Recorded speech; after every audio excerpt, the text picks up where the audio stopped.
During the COVID period, there's a lot of talk about people with depression and self-doubt.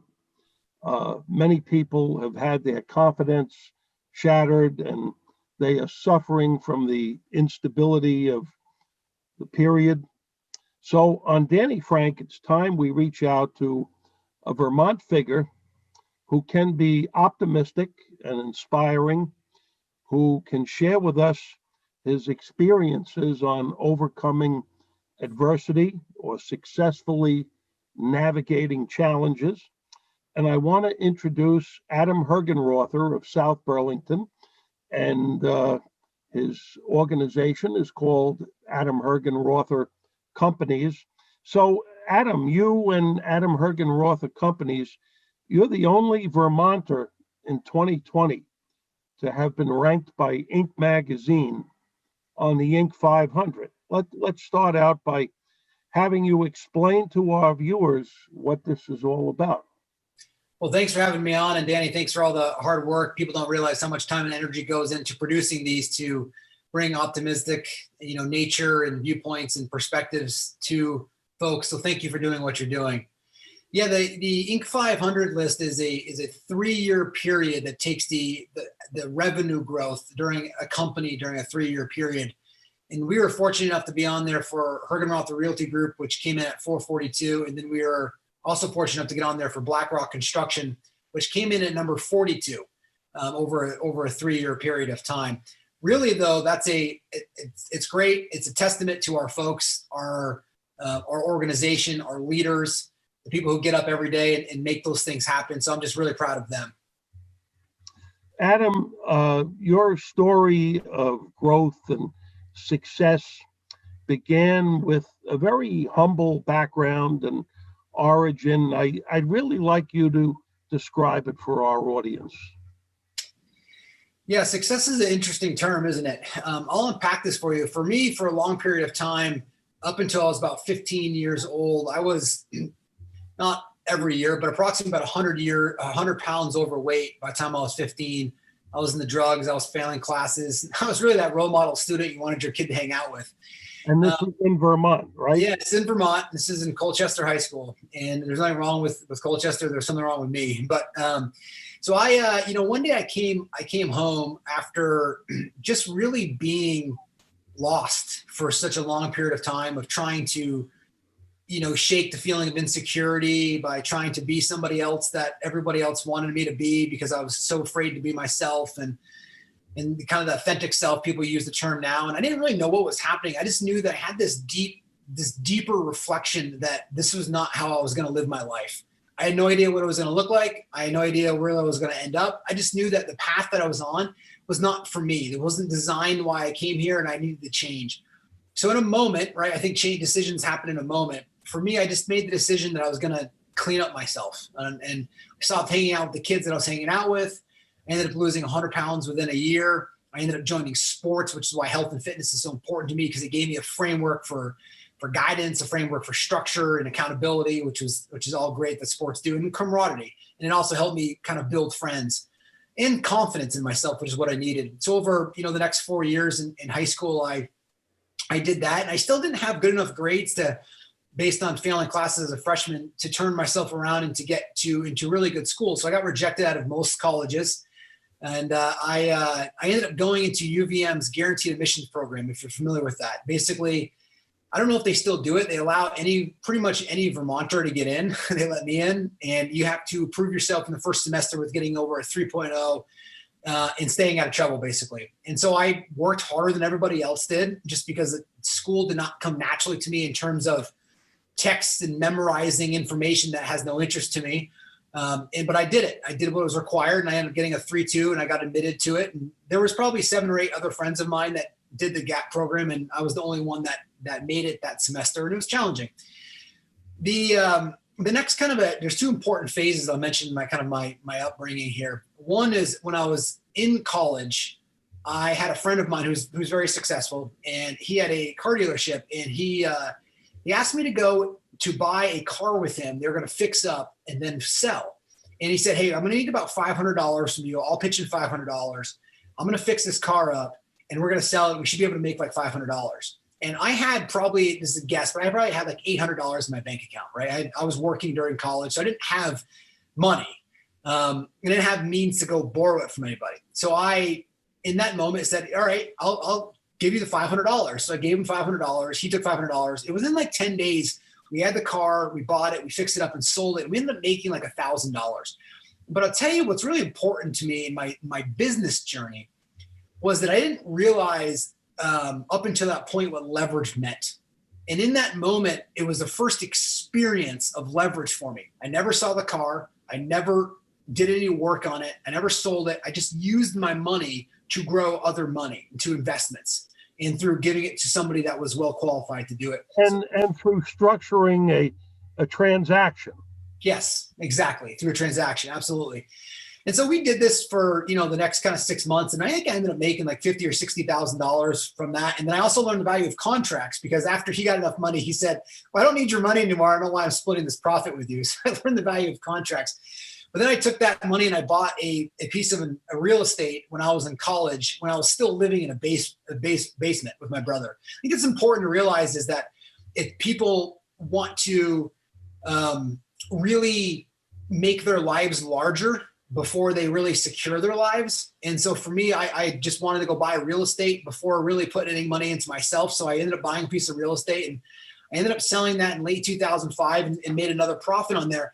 Then the next pivotal moment in my life, and this kind of helped shape the interview here, is in about 2007, 2006, or 2008. So this is almost about 10 to 11 years later from when I had my first kind of realization or awakening, if you will, that life was going to be different for me. And I had this financial goal, which probably a lot of it successful people in terms of success monetarily wise have. And I said, well, hey, once I get to this $500,000 in income in a year, then like all of a sudden there's going to be like a present underneath the Christmas tree that's going to be opened up and it's going to allow me to feel a certain way. Like, where is that? Right. And so I ended up making that year about $500,000 in income. And I remember having, my mom loves it. I tell this story. I remember having dinner with my mom and I'm like, hey mom, I made like $500,000 this year. And she's like, oh, that's great. Pass the ketchup. Like, she's very unassuming, doesn't care about money. And it was in that moment that I realized that like nobody cared and I wasn't going to feel anything from anything that I was doing externally. And I actually went really internal for a while, internal, because I realized that everything that I thought that I was building a business for was false. It was like I was building my house on sand. Like everyone has this impression that building this linear life, like you get this stage, then this stage, and this amount of money, and you're going to keep getting happier and happier. It's just untrue. However, there is a way to really build a business, no matter what challenges show up, COVID, pandemics, environmental factors, government shutdowns, whatever that is, where you can actually be a steward of leadership and a steward of capital and grow your organizations in a way where you're fiercely committed to the results of the organization, but you're letting go of the personal gain that comes from it. So you're no longer caught up with the emotions of building businesses. I can say it a lot better than I could then, but I just went in a very big, over the last kind of 15 years of my journey, in an internal growth about using business. And this is kind of my tagline, if you will, about using business as this conduit for nothing but personal growth, because there's no other way that you're going to show up in life and these things in business that we call happen. Like, what about nobody's going to sign up for a lawsuit. Nobody's going to sign up for somebody that, 3 people walk out in the same day, or nobody's going to sign up for a government to shut your business down. But these things happen, and it's when they happen, you get to release the part of you that gets upset about it and then be able to solve the problem. And so for me, that's where everything started and kind of where we are today. Adam, I'd just like to back up for a minute and have you reflect that so many high school students today, students in Vermont, okay, and all over, the pressure that they're under and their concerns about their future, especially during this historic rare period of COVID, something we haven't experienced supposedly in a century. But the contemplation, where students are going, where they'll wind up, what they'll be doing, it's a lot of pressure for young people today. And any thoughts or mentoring on that issue? Yeah. Yeah. Thanks for allowing me that voice. Well, for one, fear or anxiety, fear is just imagination of some future event that potentially could happen. And 99.9% of the time, it never happens. And so as students are facing real challenges out there, however, they need to not allow the fear to paralyze them. And so what I would been sharing with anybody that whatever you're going through right now is we don't necessarily know what the 6 months is going to look like, but we do know what's in front of us right now. So what actions can we take today that are going to set us up for tomorrow? And that's really when things get very tough. Like in business and in life, you're going to be running downhill and it's going to feel amazing. But every downhill is followed by an uphill. So if you just recognize that it's all about taking full advantage of the good times and managing the bad times. People do poorly in managing the bad times, thinking that everything's going to be going well. So as students, high school students are going through this, it's what can I do today that's going to set me up for tomorrow? Then tomorrow is what's going to set me up for today, right? So you just keep a linear progression of a path of what can I do with my actions today? Whether you get to some school or you build a big business, it's not some gigantic event that happens. And you know this. What it is a series of daily actions, daily habits that will determine the result of your life. And so no matter where you are in the stage of your life, you can always go back to what actions do I have control over today?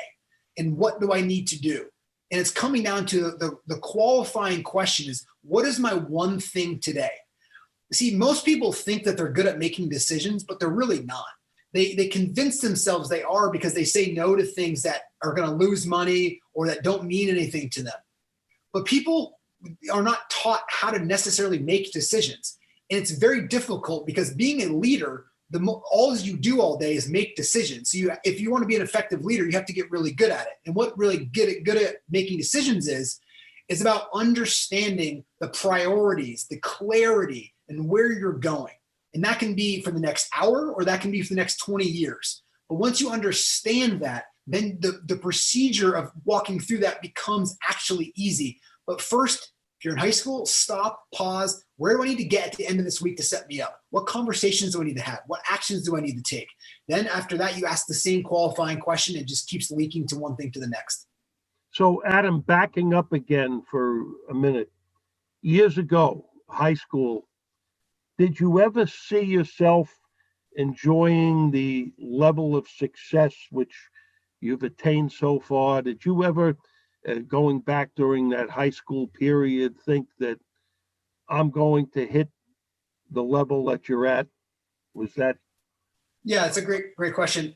For one, let me just make one more comment about the high schools because this came to me, is if you're in there and you're kind of going through some challenges, let go of the outcome.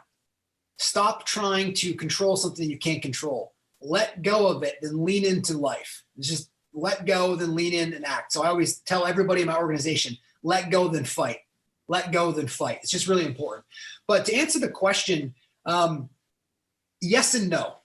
Yes, and when I first started out, I interned down at a company in New York called Houlihan, Lokey, Howard & Zukin as an investment banker. I thought I was going to be, I thought for sure I was going to be, this big time trader. Vermont was too small for me. I was going to go build this big life. And I was actually very hubris and very arrogant and early on in my life. And so then I realized that it's not really what I wanted to do. And I loved Vermont. I wanted to be here. And so then I started building businesses. And in Vermont, it doesn't take much to build a business to get noticed. And so as I started getting noticed, I allowed that to really creep into my ego. And I became very hubris on all these things. And I was like, I'm going to be the next Tony Robbins and all this different things. And then over time, I realized that success without fulfillment is the ultimate failure somebody's going to have in their life. And that's what I was living. And so while I had external success, I was really eaten up inside, which is what the story we hear about millions of successful people, right? And I coach some extremely wealthy people and they're going through the same, it's just amazing how many people go through this challenge. So if you're listening to this, you're not alone. Like maybe you've achieved some outward success, but you're missing something inside, that authentic self, right? And so for me, I knew that I was going to probably be successful, not to maybe this level monetarily wise.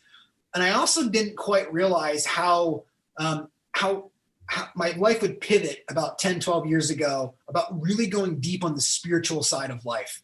And then how I wrestled with these two questions of like, I don't want to sit in the cave, but I don't want to have all this success without feeling some sort of peace and joy in my life. So how do I bridge the two? And that's why business is this conduit for our personal growth, right? And so for me, I didn't know that level would come out in terms of internal growth, but we never really know where our lives are going to go. The majority of our life is controlled by forces that are way beyond our control. And it's the more you get in touch with the authentic person or the authentic view of who you are, the more that becomes in harmony, which your heartbeat meets nature's heartbeat. And that's when you're in alignment with it.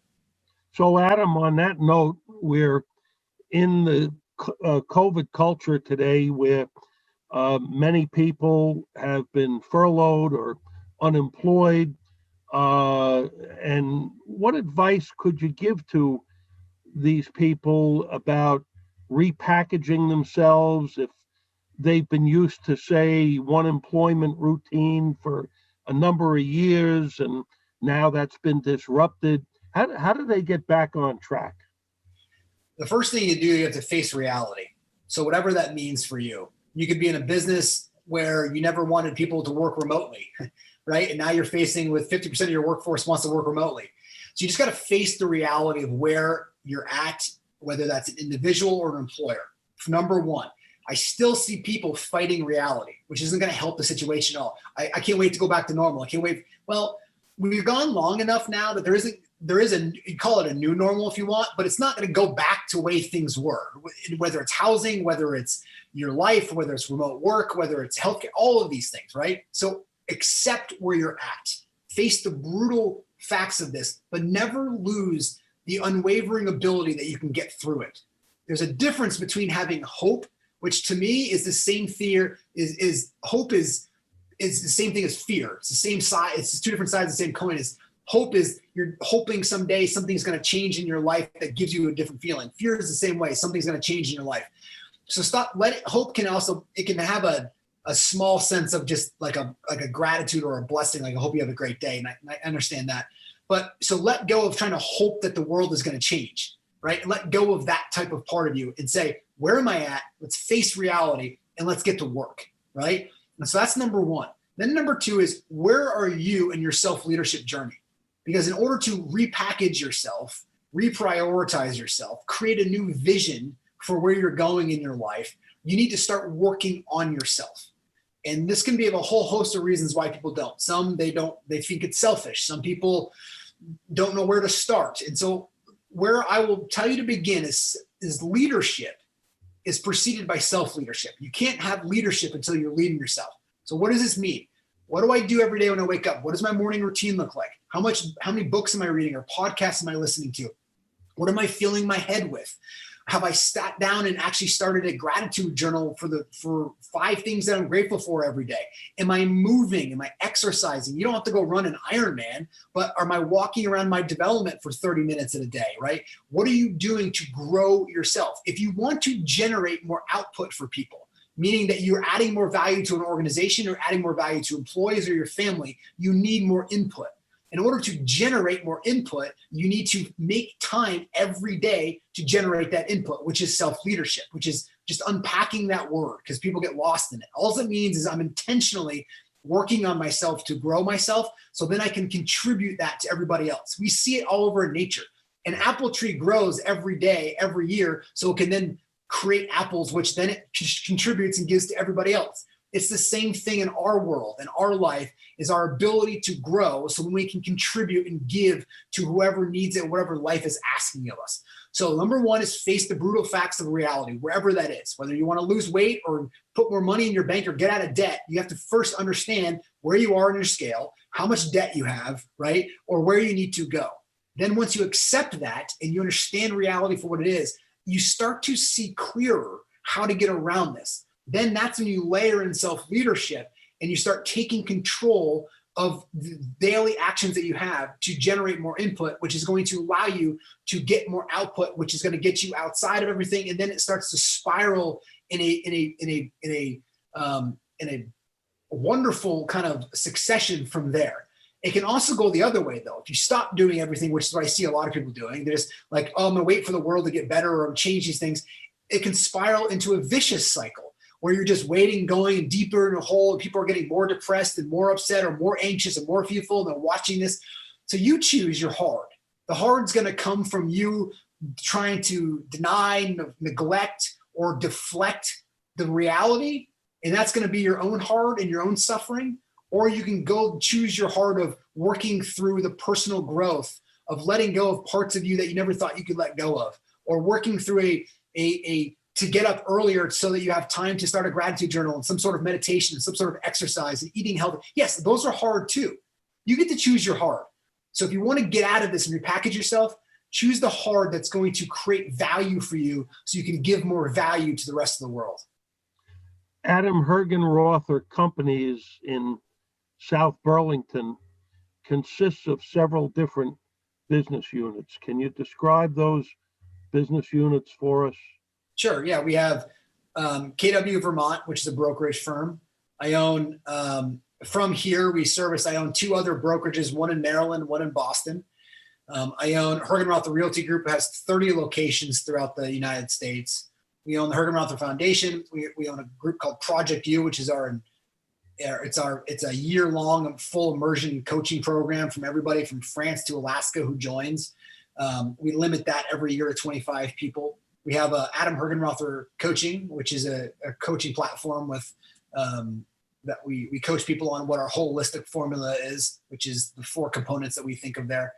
I think that's it. The foundation, Adam Hergenrother Foundation. What does the foundation do and the mission? Yeah.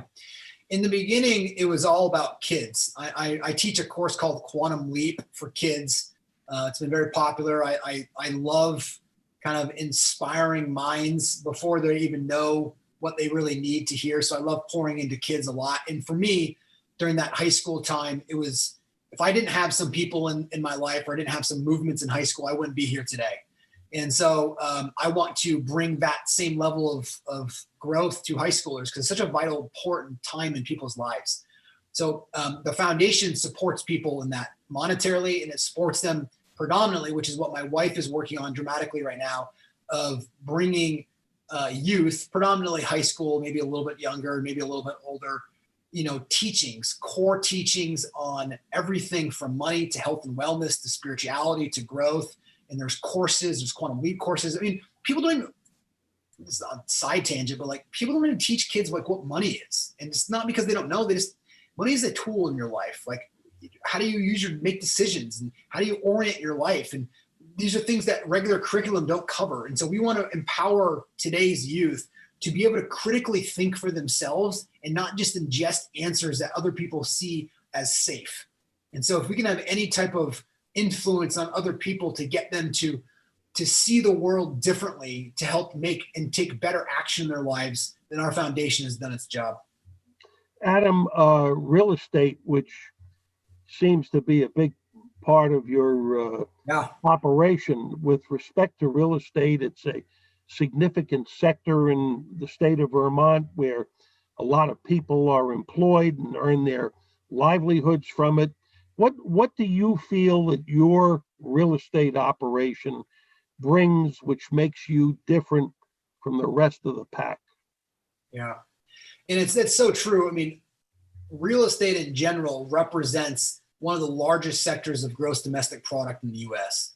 Just from everything from selling a home to mortgages to insurance to building to construction to materials. There's so much that goes in there. This is actually an interesting stat. When they created the $8,000 tax credit back in 2009, 2010 for first-time homebuyers, they did this cool study that back then, every single transaction that occurred, one real estate transaction created about $65,000 of taxable income. So every real estate transaction created about $65,000 taxable income. That's why they originally wanted to give away $15,000 tax credit, because basically giving away $15,000 was a wash to first-time homebuyers based on the income that was generated from that transaction alone.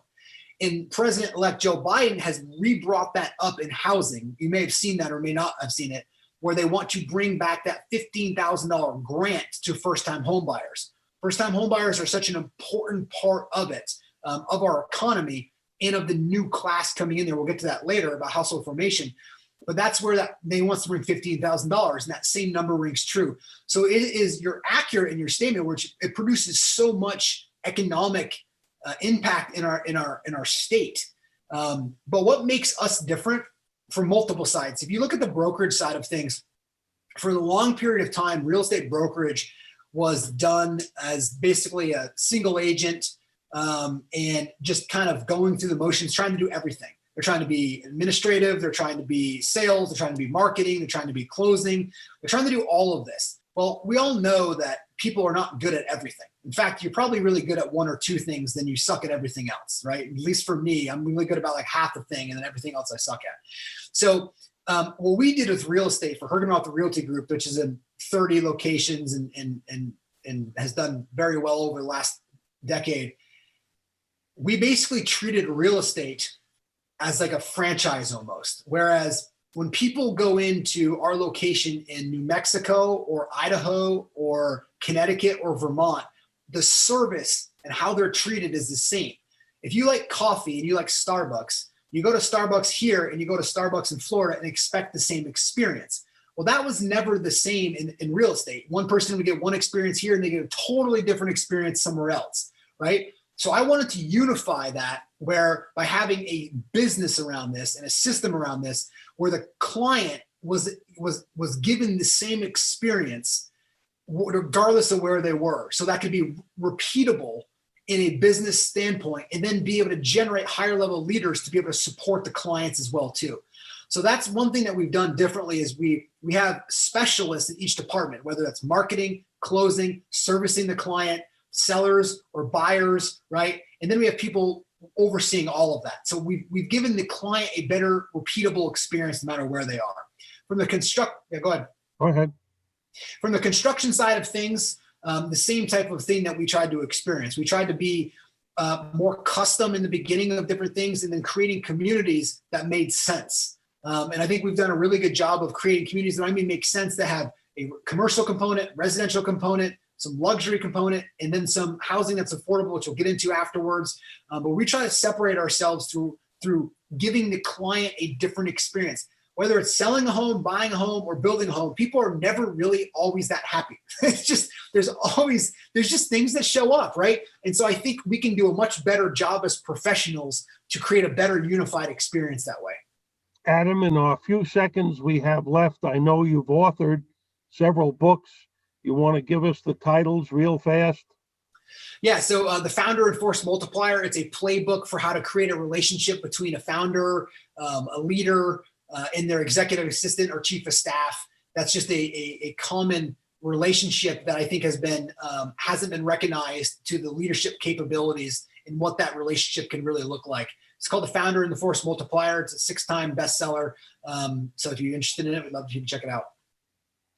Adam Hergenrother, thank you for being our guest on GNAT-TV. We've been talking with Adam Hergenrother, a very ultra successful business leader in the state of Vermont, and good to have you with us. Thanks for having me on. This is Danny Frank for GNAT-TV.